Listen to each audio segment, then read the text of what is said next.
Hello friends, आज हम 10th class की यूनिट 1 की एक्सरसाइज 1.1 शुरू करने जा रहे हैं। उसका 1 क्वेश्चन करने से पहले मैं 2-4 चीज़ आपको बताना चाहूँगा। सबसे पहले हम इसके बारे में पढ़ते हैं, यूक्लिड्स डिवीज़न एल्गोरिदम। तो एल्गोरिदम होती क्या है हमारी? एल्गोरिदम का मतलब है एक ऐसी स्टेटमेंट डिवाइड वाली जो यूक्लिड द्वारा पहले से ही निर्धारित है कि डिवाइड इस तरीके से होगा। पहले से ही कुछ स्टेप्स बना दिए हैं, जैसे कि हमने एक डिवाइड किया 2, 5, 2 2 जा 4, मैंने कर दिए यहाँ 2 दूनी 4, यहाँ बचेगा मेरा 1। तो कुछ ऐसे स्टेप, जैसे कि ये है हमारा एक स्टेप बन चुका है पहले से ही कि डिवाइड इस तरीके से होगा, और हमने बचपन में डिवाइड किए भी हैं।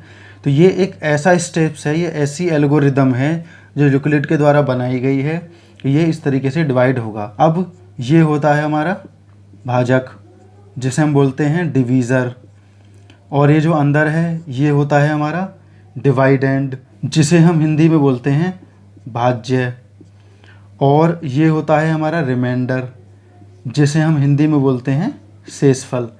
मैं हिंदी में भी साथ के साथ इसलिए बता रहा हूँ ताकि सब लोगों को मदद मिलती रहे, हिंदी वाले स्टूडेंटों को भी। और ये जो होता है ये हमारा होता है क्यूटेन, और हिंदी में हम इसे बोलते हैं भागफल। तो ये इस तरीके से आ जाता है। भाजक होता है भाग देने वाला, और भाज्य होता है जिसमें हम भाग दे रहे हैं, और भागफल वो होता है जो भाग देने के बाद में आता है, और यहाँ हमारा बचेगा शेषफल, जिसे हम इंग्लिश में बोलते हैं रिमाइंडर। इस तरीके से तो एल्गोरिदम हो जाती है पहले से ही साबित किए हुए ऐसे स्टेप्स जिसके माध्यम से भाग किया जा सके। और ये किया किसने है? यूक्लिड ने। तो यूक्लिड नाम से एक व्यक्ति थे जिन्होंने इसको पहले से ही निर्धारित कर दिया कि डिवाइड को इस तरीके से किया जाएगा, इसीलिए उनके नाम से इस एल्गोरिदम को जाना जाता है। तो ये हमारा हो गया यूक्लिड डिवीज़न एल्गोरिदम। तो यहाँ मल्टीप्लिकेशन भी हो सकता है, मतलब मल्टीप्लाई करने की ऐसी विधि, कुछ ऐसे स्टेप्स जो पहले से निर्धारित हों। तो ये आपके बढ़िया तरीके से समझ में आ गया होगा। एल्गोरिदम का मतलब होता है कुछ ऐसे स्टेप्स जो पहले से ही निर्धारित हों कि डिवाइड इस तरीके से होगा, क्योंकि ये डिवाइड के बारे में ही दिया गया है। तो ये हमारा क्लियर हो गया, पहली चीज़ हमने सीखी। और भाजक ये होता है, भागफल ये होता है, बीच वाला जो हमारा होता है ये होता है भाज्य, और जो नीचे हमारा जो बचता है, या हमारा 0 हो या 1 हो या कुछ भी हो, इससे कोई फ़र्क नहीं पड़ता, लेकिन ये हमारा होता है शेषफल। और इसमें एक बात और सीखने वाली है, जो हमारा शेषफल होता है, जो हमारा रिमाइंडर होता है, वो भाजक से, डिवीजर से हमेशा छोटा होता है। तो हम इसे कह सकते हैं डिवीजर से हमेशा छोटा होता है रिमाइंडर। तो ये चीज़ हमें हमेशा याद रखनी है कि जो डिवीज़र होता है वो हमेशा बड़ा होता है रिमाइंडर से, रिमाइंडर हमेशा छोटा होता है डिवीज़र से। ये चीज़ें हमने सीखी, ये मैंने इसलिए बताई थी ताकि आप लोग समझ सकें। अब हम करते हैं लॉन्ग डिवीज़न मेथड से HCF। HCF का मतलब क्या होता है सबसे पहले वो भी देख लेते हैं हम एक बार। HCF, तो H का मतलब होता है हाईएस्ट, C का मतलब होता है कॉमन, और F का मतलब होता है फैक्टर। तो हम नीचे से शुरू करते हैं। मान लो हमने 6 और 12 ये दोनों नंबर ले लिए और इनके फैक्टर बनाते हैं। तो फैक्टर का मतलब होता है कि ये किस किस के टेबल में आता है। जैसे कि 6 जो है हमारा वो 1 के टेबल में आ जाएगा, 2 के टेबल में आ जाएगा, 3 के टेबल में आ जाएगा, और 6 के टेबल में आ जाएगा खुद के में। अब हम देखते हैं 12 का। 12 1 के में आ जाएगा, 2 के में भी आ जाएगा, 3 के टेबल में भी आ जाएगा, 4 के टेबल में भी आ जाएगा, 6 के टेबल में भी आ जाएगा, और लास्ट 12 के टेबल में भी आ जाएगा। इसके अलावा किसी भी टेबल में नहीं आएगा। अब हम देखते हैं इसमें फर्स्ट वाला हमारा हो गया, हमने इसे फैक्टर बनाए, और सेकंड वाला हम देखेंगे कॉमन। तो कॉमन क्या है हमारा? 1 कॉमन है, 2 कॉमन है, 3 कॉमन है, और 6 कॉमन है। अब हमने दोनों चीज़ें देखी, 6 कॉमन है। अब हमें देखना है हाईएस्ट। तो हाईएस्ट हमारा है 6। तो इनका जो हाईएस्ट कॉमन हमारा बना है 6 और 12 का, वो बना है हमारा 6। मतलब इसमें सबसे बड़ा जो फैक्टर है वो 6 है। हम ये इसमें ये हमने साबित कर दिया है कि जो 6 और 12 हैं 6 से पूरे पूरे डिवाइड हो जाएंगे, तो ये हाईएस्ट कॉमन फैक्टर हो जाएगा। इसी तरीके से इन दोनों का हमें ऐसा हाईएस्ट फैक्टर निकालना है जिससे कि ये दोनों पूरे पूरे डिवाइड हो जाएं। तो हम शुरू करते हैं, चलते हैं क्वेश्चन की सॉल्यूशन की तरफ। ये कुछ एक्स्ट्रा बातें थी जो मैंने आपको बता दी। तो आइए दोस्तों सॉल्यूशन की तरफ चलते हैं। तो हमें क्या करना है, सबसे छोटा वाला नंबर रखना है बाहर, और सबसे बड़ा वाला नंबर रखना है अंदर। तो हम 135 का पहाड़ा पढ़ेंगे 225 में, और 135 का पहाड़ा अगर हम 225 में पढ़ेंगे तो आप सोच रहे होंगे इतना बड़ा पहाड़ा हम कैसे पढ़ें। तो हमें क्या करना है, हमें इसे टुकड़ों में बांट लेना है। पहले को 13 मान लेते हैं हम, 13 दूनी 26, और ये 13 हमने माना, ये जो जीरो हमारा बचेगा यहाँ आ जाएगा, तो मतलब 260 हो गया। अब हम इस 5 की 2 में गुणा कर देंगे तो ये हो जाएगा 10। अगर हम इन्हें जोड़ दें तो 270 आएगा। मतलब 135 का अगर मैं पहाड़ा 2 बार पढ़ूँ तो हमारा 270 आएगा, वो हो जाएगा ज़्यादा। तो मैं क्या करता हूँ, एक बार ही पढ़ लेता हूँ। 135 का एक बार पढ़ेंगे। अगर 5 में से 5 घटेगा तो 0 बचेगा। अगर मैं यहाँ से बोरो ले लूँ तो 12 में से 3 जाएगा, 9 बचेगा। अब हो गया हमारा 90। अब मुझे क्या करना है, इस 90 से इसको भाग देना है। तो अब 135 में हम भाग देंगे 90 का, तो देखो कर देते हैं। 9 दूनी 18, 18 में अगर हम एक 0 लगाएंगे तो 180 हो जाएगा। मतलब 90 का अगर मैं 2 बार पहाड़ा पढ़ूँ तो 180 आएगा, तो ज़्यादा हो जाएगा।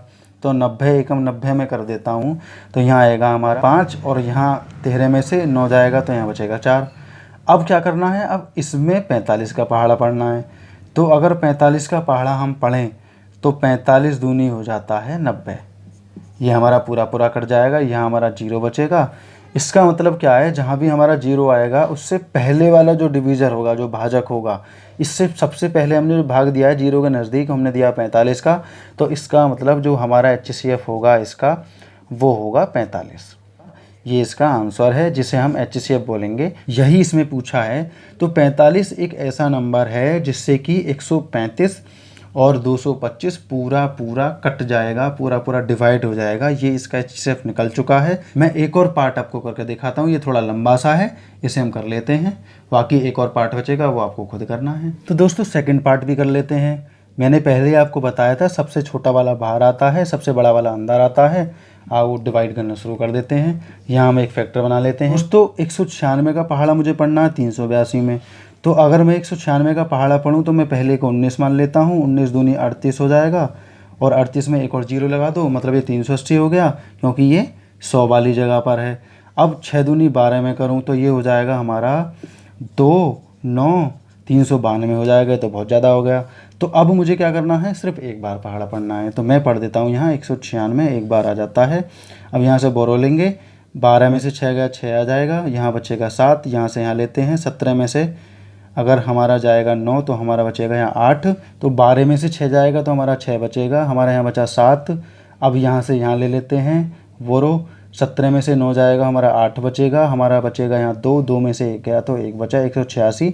मतलब हमारा जो भाजक है, जो हमारा डिवीज़र है, रिमाइंडर उससे छोटा है। इसका मतलब ये स्टेप सही था हमारा।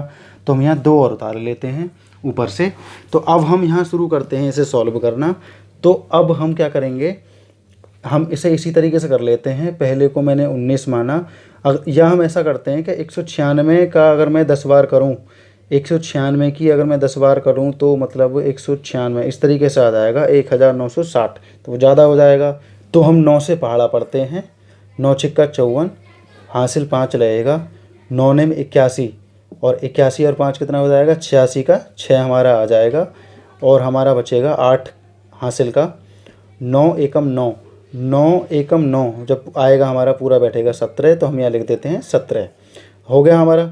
अब हमारा यहाँ घटा देते हैं हम इसे, 12 में से 4 जाएगा, 8 बचेगा, और यहाँ हमारा बचा 5, यहाँ से हम यहाँ ले लेंगे। 15 में से 6 गया, 9 बचेगा, और यहाँ हमारा 0 0 हो जाएगा, यहाँ कुछ नहीं बचेगा, ऊपर से 0 उतार लेंगे तो यहाँ आ जाएगा हमारा 980।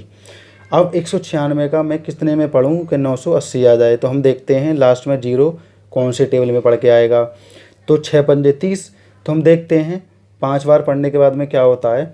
5 छंग 30 हो जाएगा, 3 हासिल का, 5 नीम 45, 45 और 3 हमारा हो जाएगा 48। तो 48 का 8 हमारा यहाँ आ जाएगा, हासिल हमारा बचेगा 4।